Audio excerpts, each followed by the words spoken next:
Hello, School Transportation Nation. Tony Corpin here, recording live from Frisco, Texas at the TSD Conference. We had a special edition of the podcast. It's brought to you by Transfinder, the leader in school bus routing software, Highland Electric Fleets, and Scraper Systems. Well, guys, before we get to our interviews, here's a message from our sponsor. This message is brought to you by Highland Electric Fleets, with a mission to make electric fleets accessible and affordable for all. Highland is the most experienced fleet electrification provider in the United States, with more than 500 school buses under contract and 1 million miles on the road. Highland's turnkey solution makes upgrading to an electric fleet simple, affordable, and reliable. Highland plans, procures, implements, and optimizes your fleet for you so you can focus on what you do best. Experts in grant writing, incentive programs, Highland has helped secure approximately $60 million in funding for their partners. To learn more, visit highlandfleets.com. That's highlandfleets.com. Hello, School Transportation Nation. Tony Corpin here with School Transportation News. Excited you made it to the podcast. There's a lot happening. We kicked off the morning session today with Ben Springer. He's a behavioral expert talking about Aspen training in special needs. And we got some special guests lined up for you on today's podcast. We have Vice President of Marketing at Transfinder, John Daniels. John, welcome, my friend. Hey, Tony. How are you? And hello, Podcast Nation. Yeah, so John's been a longtime friend, and I work with him a lot. So I finally gets a chance to be on the podcast, bring him out. He's representing Transfinder here at the TSD Conference in Dallas, Frisco. And he's got some exciting stuff on deck for us, some stuff planned. John, why don't you tantalize the audience? What is new at Transfinder lately? Wow. Well, there's lots new, always new. We're always creating, and we're always finding ways to make improvements to our solutions and make the industry better through technology. And one of the things that I'm really excited about is the ride and drive that's going to be taking place today. We're partnering up with IC Bus on one of their electric buses, and we're going to be showing off our Wayfinder telematics tablet and our navigation, but also our student ridership. And that's so important for people with special needs. So that's one of the things I'm really excited about, in addition to everything else we have going on here at the trade show. Yeah, I know specifically to special needs transportation, the idea of Medicaid reimbursement is always a hot topic. Some people are like, I don't quite know about Medicaid reimbursement. I'm not taking advantage of it. And I know, speaking to some other directors, it significantly adds dollars back into the kitty that you can either afford the equipment, pay for the equipment, and then it kind of generates in perpetuity for you to either buy more equipment or put money back into the classroom. So you want to share kind of how the product takes advantage, or what you guys are doing within Wayfinder to leverage maybe that special needs addition Medicaid reimbursement? Exactly. Well, that's a huge component of how Wayfinder can help with being able to use an RFID card to scan the attendance of the child onto the bus, or the bus aide or the bus driver can actually see on the tablet the student. When they pull up to the stop, they'll see the students that are supposed to attend the bus at that point in time, and they can put them on the bus, accept the attendance, or if they're not supposed to be at that stop, a little red box will come up and say, hey, this kid's not supposed to be on this stop. So they can choose what to do at that point. But all that information then is stored in RouteFinder Plus, our core system, and then you can run reports off of it. So to your point on the Medicaid reimbursement, it's all about getting those reports, the accurate dashboards, the accurate information, so that the business officers, so that the TD, so that the entire school and those that are in need to know when the child is on the bus, when the child is off the bus, if they so choose, and also to get the reimbursements. But it's so much more than that. There's even the communication piece. So to have an alert about a child, especially with special needs, that's getting on the bus, knowing if they're allergic to something. Maybe they have specific mental health challenges. Maybe they've been through some PTSD. It could be any number of things that the driver needs to know. So it's a lot about communication too, making certain that the driver and or bus aide are fully communicated. IEP information could be in there. So all kinds of stuff can be available about the student so that they have it. Now, unfortunately, if something happens, the school bus has an accident or something, all that information is also available right there in the field for EMS workers, et cetera, so that they have the information that they need. Now, typically at the front of every podcast, I lead off with Transfinder's the leader in school bus routing software, but it sounds like you're doing so much more now than simply software alone. You have a much deeper technology stack that's being offered, and I noticed you have a new campaign called One. You want to explain to the audience, because everybody probably knows Transfinder as software, but you're talking about a whole new thing here, right? It's yes, new-ish, but our campaign is really to help educate and inform the industry that Transfinder is one partner, one solution, one back to Pat, as we like to say. We have everything from hardware to such as tablets, RFID readers, cards, mounts, the software that goes onto those, the parent app, the routing solution, the maintenance solution, Service Finder to be able to maintain the bus properly, and then also Viewfinder to be able to make certain that everybody in the school district is completely informed. It is a complete enterprise solution for your entire transportation department. And we work with all of those components seamlessly, and it's all real time. That's the huge difference. So that information that you need to get out of Route Finder, the core system, is available to you. Bus substitutions, available right away to parents in Stop Finder app. If a driver needs to make a change, they can do it in Wayfinder, so on and so forth. If a driver goes off path, we're using the routing map in Wayfinder for navigation to get them back on path. If you use Google, that bus might go down a road that it really shouldn't go down. We make certain that you're using the appropriate maps. Excellent. So at the TSD conference coming up, you guys have a lunch and learn planned where you've got a variety of Transfinder customers up on stage. You want to give the audience a little insight in terms of what the discussion's going to look like for all our TSD conference listeners? Yeah, it's the Lunch and Learn is going to be hosted and moderated by Zach Morin from our team. And we've got a couple of great customers on there, 3 actually. And we're going to be talking about how technology has really helped those customers succeed with special needs transportation. And there's so many ways that our technologies can help improve the district's ability, especially with the door-to-door stops and other types of information that we spoke about a moment ago. Excellent. Are there anything exciting at the trade show you're going to be offering? Get everybody excited to come by the booth and see what the offering is? Well, you're going to be able to see our one partner, one solution demo at the booth.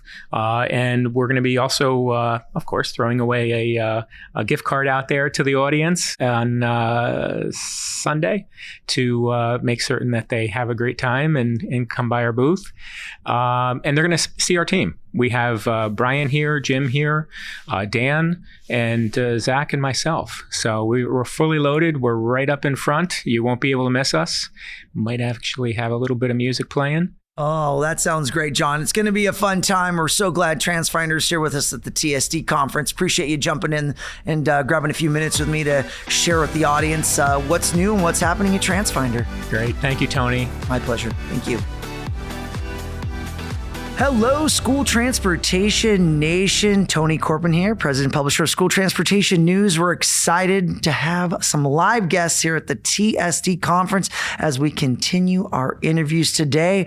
I have with us Joe Allen with SafeFleet. He's the Senior Sales Executive on the School Bus Division. Joe, welcome, sir. Thank you. Glad to be here. Excellent. We also have a friend of the podcast, Anthony Shields at San Marcos Unified Consolidated School District down in Texas. Yeehaw. Ooh. Oh, yeah. Welcome, Anthony. Thanks. Yeah, no problem. All right. So we're going to be taking a dive here, talking a little bit about technology, what you guys have been in store for us here at SafeFleet. I want to kick it off with Anthony. Talk to me a little bit about the technology you're using and how it's improved safety on your school buses. So the biggest thing that we have noticed and that we're using with SafeFleet is the camera systems. I was very fortunate to get a lot of our buses retrofitted with new camera systems with the SafeFleet systems and also with wireless downloading. And the amount of time that has saved for a lot of incidents that we have that happen is paramount. That it's paid for itself already. We're very fortunate to have that product to be able to use, especially when we have some big safety issues that happen just day to day. Now, as a transportation director, you need to see what's going on in these buses. You need to have access. You need to have video review. Having it in the cloud, I believe that's kind of how I perceive a wireless downloading, right? Or are you using on-premises downloading? How does that work? So it drives into your yard Yes. and it dumps. So explain that process. So it's fairly simple, but complex as well. So the best that I understand it, as soon as our buses pull back into our transportation centers, we are able to pull the data from those cameras, and then they get uploaded into the cloud and we can review the footage. Excellent. So Joe and Anthony is doing cloud-based storage with you guys. You want to explain that process? Because I know many districts maybe are keeping everything on premises versus using more cloud-based technologies and wireless downloading versus hard drives being pulled or SD cards. Like that's kind of old school, right? Yeah, I mean, the cloud service has become leaps and bounds from where it used to be and before. And so any requested or triggered video that he or his team makes a request from, the minute that bus returns to the yard, it will automatically download and then send whoever made the request an alert that the video is ready for viewing. And so the video management system is also cloud-based, so they can make any request from any vehicle that they have, regardless of where the vehicle's at. They can say, hey, I need unit 3, give me the video from 8:15 to 8:30. The minute that bus gets back into an access point communication area, it'll download that video and then alert that requester it's ready to be viewed. So then they just basically go into the cloud-based service, click on the tab, the video pops up, starts playing. They know what they got going on. They can see what's happening. Saves, like Anthony said, tons of time. They don't have to go pull a DVR, pull a hard drive, pull an SD card. It's there at their fingertips within minutes, if not seconds.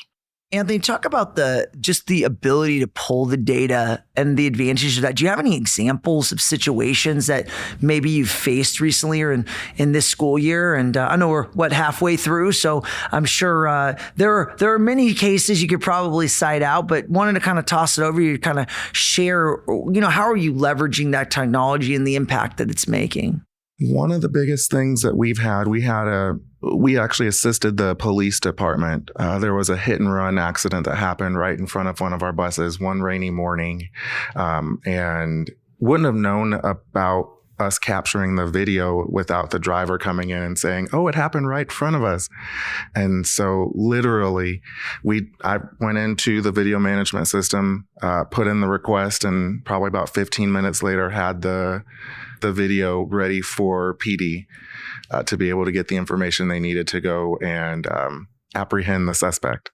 So it's pretty awesome. Excellent. And Joe, what other kind of technologies are you seeing in terms of application in school transportation? Now, Safe Fleet has a very wide breadth of safety companies that we work with, and you go well beyond cameras. Obviously, people may know you previously as Sayon, and now you've transitioned as a larger safety company with Safe Fleet, representing all these brands. You want to talk a little bit about kind of how you've evolved as a company and some of the technology you see more and more people adopting? Yeah, I mean, the good thing about Safe Fleet and the way it is as an organization as a whole is our ability to adapt the products that we already have on the bus also into our camera systems. So now we can make different ties to know when a roof hatch is open or a rear door is opened into the camera system. And so because a lot of those products with the roof hatches, the crossing arms, the stop arms, the driver alert sign on the back, or even the predictive stop arm technology that you hit on a little bit earlier, all of that technology can also be tied into the camera system to record any of these events, mark the tape, so you know everything that's going on from start to finish, and there's no guesses anymore.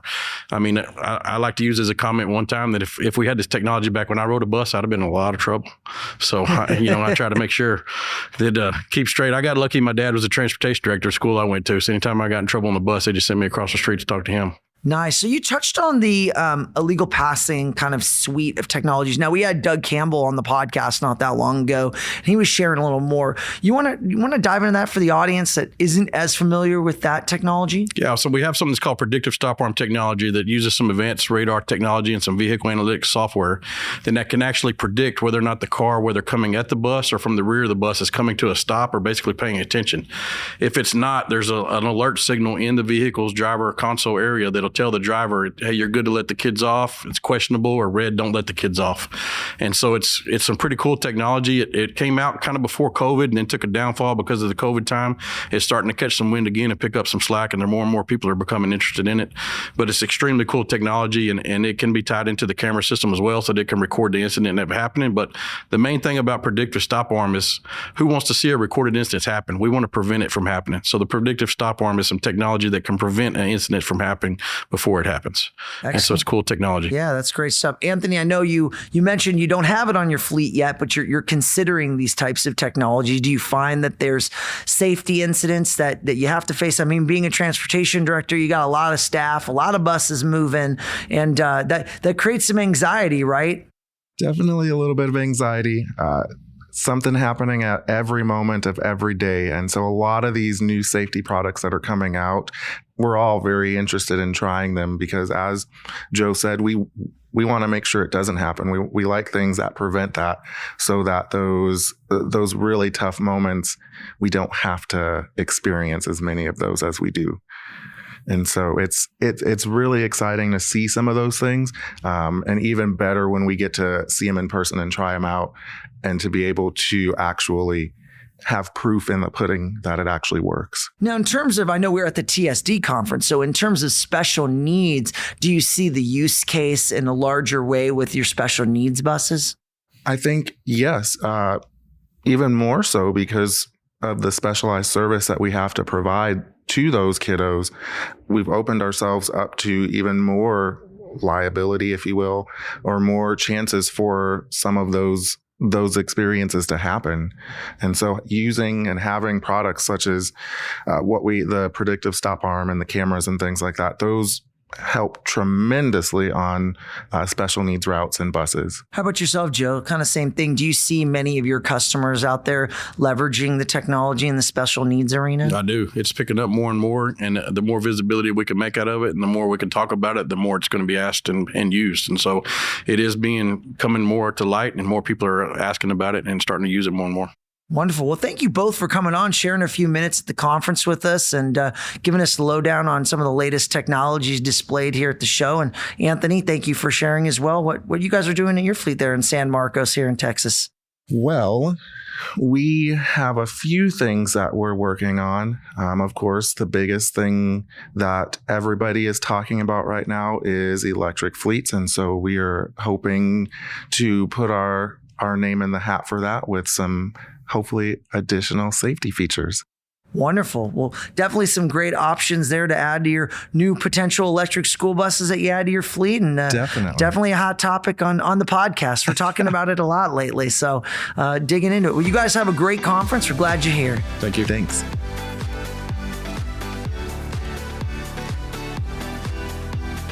School Transportation Nation podcast here at Frisco, Texas, the Transporting Students with Disabilities and Special Needs Conference. Pleased to be joined by tenured faculty extraordinaire, Alexandra Robinson. Alex Robinson. Thank you for joining us. So Alex, along with our other tenured faculty members, Sue Trump, Lonnie Harden, our active tenured faculty, are immense help to me in putting together the agenda every year. Really hit a home run this year, I think, Alex. We're getting great feedback on the agenda and the sessions so far. What's standing out to you in terms of the conversations you're hearing and you're leading? Well, I think for sure we're getting good feedback. I think we are also hearing that a lot of people are having the same challenges. I was really excited to see how many people were here for the first time. So I think, a lot of people are like little sponges, writing everything down, sitting every single thing we say. Tried to encourage some of them yesterday not to write everything down and just have the conversation with each other instead. But a lot of people having a lot of challenges, the same challenges, like I said, increased identification of students with disabilities, lower budgets, less drivers, and the real desire to do better and to have continuous improvement, but not always having a seat at the table. So that seems to still be a common thread after all these years. And that's really one of the major reasons why Roseanne Schwader started this conference 30 plus years ago, was to introduce transportation more into the district-wide conversations. IEP, obviously, special ed, the therapists. You mentioned the number of new folks this year. I think it's about 60% of our attendees. You've been in this industry for a while, and you have come up through the ranks. When you're looking back at the start of TSD to where it is now, and you were mentioning the collaboration, things have gotten better. I think that, we've had that conversation on the side where we've definitely moved the needle. But there was a comment made earlier today in a session where tenured faculty Sue Trump, tenured faculty emeritus Peggy Burns, John Benish, who is on our national advisory board, Betsy Helfrich, our legal eagle extraordinaire. We're talking about some recent cases, actually over the last couple of decades. A lot of people remember the Sue Savage case. The incident occurred in 1999. The court case in 2002. That was really the only or one of the few cases where there was an opinion. Right. And that's really driven a lot of the oversight that school districts needed to do, especially working with contractors. But Peggy made a point where a lot of the instances or a lot of the issues that we're talking about today, like you said, we were talking about back in 1995. Is this something that, we're just going to continue to always talk about? What do you think, in your opinion, in your expert opinion, do you think that needs to happen to really move the needle? Well, I think, Peggy did mention this morning that, we've been talking about this for years and years and years. But also in that conversation, Sue said, I think it was Sue who said something during that session about, there's a lot of things that are just unfortunate and happen even when people have the best training. But in more than 60% of these cases, whether it be something as horrible as the Savage case, or even some of the other incidents that happen around the country and the world right now with children or abductions or harassment or bus crashes, there are still many that are preventable. And what that really comes down to is if you have the training or of the training that exists, and then you still choose not to do the right thing, or invest in your team to get additional training, or, kind of just keep being the person who pushes back even when there's not a budget for it, to say, I know we're focused on doing things right, but we really, this is the right thing to do, then maybe some of those things won't continue to happen. I think that, we talk about management versus leadership. This is really a leadership issue. And if you get people who feel empowered enough, maybe when they leave this conference, to actually make a difference, to push back, to ask questions, to get additional training where they know they're missing training. I know many districts that I've worked with recently, they know what they don't know. They know that they're missing some training. They're like, yeah, well, but nobody's really going to take us seriously. And then they kind of just give up instead of continuing to push back and go back to the table and say, okay, but I'm not going to give up. We do need this training. We absolutely need to be at this conference, or we need these additional resources to keep kids safe. Or we put our foot down, even if that makes us unpopular, and say, we're not going to transport, or we're not going to continue to do this in an unsafe manner. I think people are intimidated by, maybe it's a lack of funding, or maybe their management leadership hierarchy that they, whoever they report to, and they say, well, it's not going to change anyway, instead of being that pusher. And I think the people who are here, especially some of the people maybe on your faculty and your speakers, I think we're the pushers. We're the people who we didn't wait for the invitation at the IEP meeting. We asked how many people from transportation they wanted there. So I don't think it's inevitable and we continue, I think, but we do need to continue to push on the leadership side as well. So in your estimation, in your travels around the nation and on the speaking circuit and in your consulting, we talked about obviously some of the big issues that are affecting student transporters when it comes to transporting students with disabilities. But are there certain key issues that really stand out to you? I mean, we've always been talking about the driver shortage, right? That's been affecting the industry for as long as I've been in this industry, for 2 decades now. it may have been exacerbated by COVID, we see maybe some light at the end of the tunnel. I feel that, some of the folks that we're talking to, at least who are dialed in, that kind of top, percentage of student transporters who are coming to the conferences, getting the magazine, reading, engaged, training, that we're starting to see some flip there in the driver shortage. But in your estimation, what are the big issues, maybe other big issues happening right now, or that you see in the horizon coming up soon that maybe there's not as big of a focus on right now, but there should be? So I think certainly there will continue to be challenges as departments of education continue to look at the way students learn and what time of day they learn better.